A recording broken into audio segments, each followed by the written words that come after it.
आज भारत की विकास यात्रा का एक महत्वपूर्ण पड़ाव है।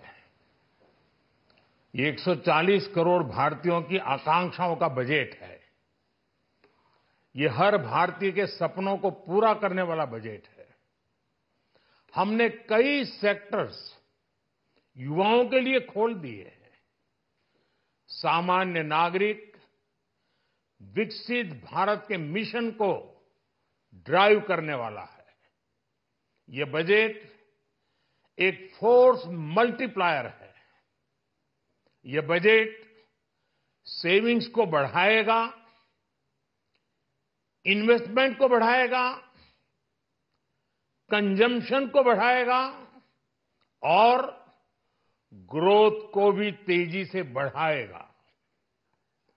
मैं वित्त मंत्री निर्मला सीतारमण जी और उनकी पूरी टीम को इस जनता जनार्दन का बजट, पीपल्स का बजट, इसके लिए बहुत बहुत बधाई देता हूं। साथियों, आमतौर पर बजट का फोकस इस बात पर रहता है कि सरकार का खजाना कैसे भरेगा, लेकिन ये बजट उससे बिल्कुल उल्टा है। लेकिन ये बजट देश के नागरिकों की जेब कैसे भरेगी, देश के नागरिकों की बचत कैसे बढ़ेगी और देश के नागरिक विकास के भागीदार कैसे बनेंगे, ये बजट इसकी एक बहुत मजबूत नींव रखता है। साथियों, इस बजट में रिफॉर्म की दिशा में महत्वपूर्ण कदम उठाए गए हैं।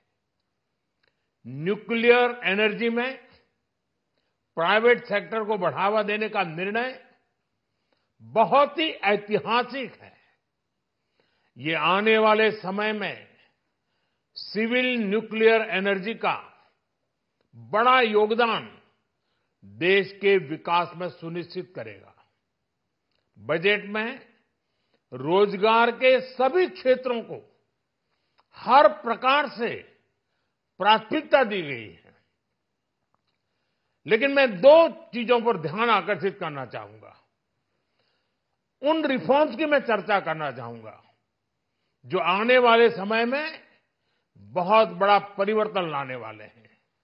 एक, इंफ्रास्ट्रक्चर स्टेटस देने के कारण भारत में बड़े शिप्स के निर्माण को बढ़ावा मिलेगा। आत्मनिर्भर भारत अभियान को गति मिलेगी और हम सब जानते हैं कि शिप बिल्डिंग ये सर्वाधिक रोजगार देने वाला क्षेत्र है। उसी प्रकार से देश में टूरिज्म के लिए बहुत संभावना है। महत्वपूर्ण 50 टूरिस्ट डेस्टिनेशन, वहां पर जो होटल्स बनाएंगे, उस होटल को पहली बार इंफ्रास्ट्रक्चर के दायरे में लाकर टूरिज्म पर बहुत बल दिया है। इससे हॉस्पिटैलिटी सेक्टर को, जो रोजगार का बहुत बड़ा क्षेत्र है, और टूरिज्म जो रोजगार का सबसे बड़ा क्षेत्र है, एक प्रकार से चारों तरफ रोजगार के अवसर पैदा करने वाला एक क्षेत्र को ऊर्जा देने वाला काम करेगा। आज देश विकास भी, विरासत भी, इस मंत्र को लेकर चल रहा है। इस बजट में भी इसके लिए भी बहुत महत्वपूर्ण और ठोस कदम उठाए गए हैं।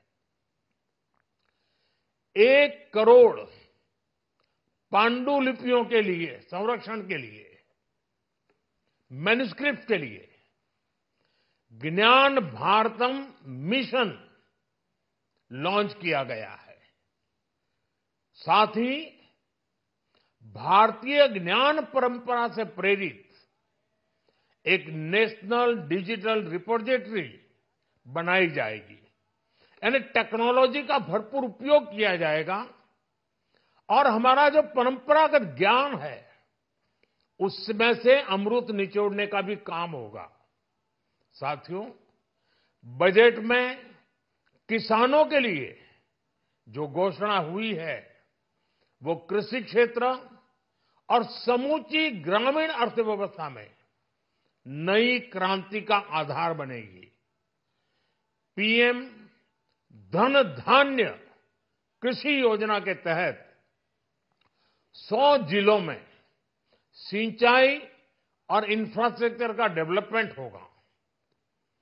किसान क्रेडिट कार्ड की लिमिट 5 लाख तक होने से उन्हें ज्यादा मदद मिलेगी। साथियों, अब इस बजट में 12 लाख रुपए तक की आय को टैक्स से मुक्त कर दिया गया है। सभी आय वर्ग के लोगों के लिए टैक्स में भी कमी की गई है।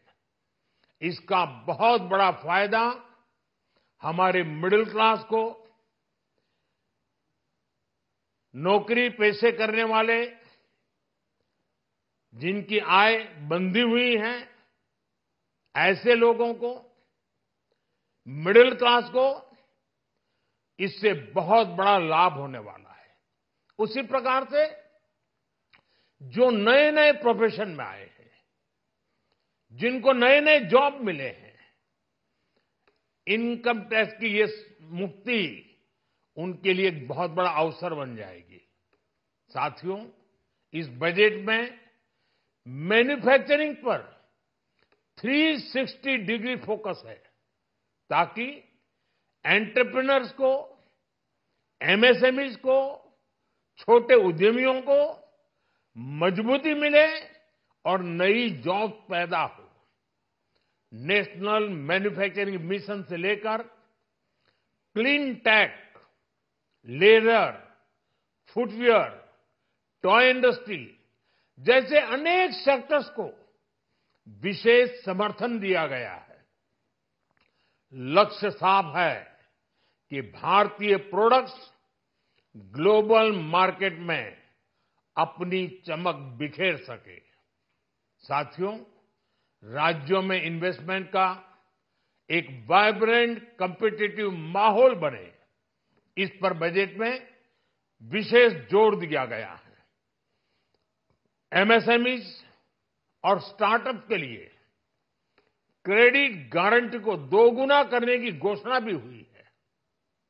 देश के एससी, एसटी और महिला जो नए उद्यमी बनना चाहते हैं उनको 2 करोड़ रुपए तक के लोन की योजना भी लाई गई है और वो भी बिना गारंटी। इस बजट में न्यू एज इकोनॉमी को ध्यान में रखते हुए गीग वर्कर्स के लिए बहुत बड़ी घोषणा की गई है। पहली बार गीग वर्कर्स का ई श्रम पोर्टल पर रजिस्ट्रेशन किया जाएगा। इसके बाद इन साथियों को स्वास्थ्य सेवा और दूसरी सोशल सिक्योरिटी स्कीम्स का लाभ मिलेगा। ये डिग्निटी ऑफ लेबर, इसके प्रति, श्रम एव जयते के प्रति सरकार के कमिटमेंट को दर्शाता है। रेगुलेटरी रिफॉर्म से लेकर फाइनेंशियल रिफॉर्म्स, जन विश्वास 2.0 जैसे कदमों से मिनिमम गवर्नमेंट और ट्रस्ट बेस्ड गवर्नेंस के हमारे कमिटमेंट को और बल मिलेगा। साथियों, ये बजट न केवल देश की वर्तमान आवश्यकताओं को ध्यान में रखता है बल्कि हमें भविष्य की तैयारी करने में भी मदद करता है। स्टार्टअप के लिए deep tech fund, geospatial mission और न्यूक्लियर एनर्जी मिशन ऐसे ही महत्वपूर्ण कदम है। मैं सभी देशवासियों को एक बार फिर इस ऐतिहासिक पीपल्स बजट की बधाई देता हूं और फिर एक बार वित्त मंत्री जी को भी बहुत बहुत बधाई देता हूं। बहुत बहुत धन्यवाद।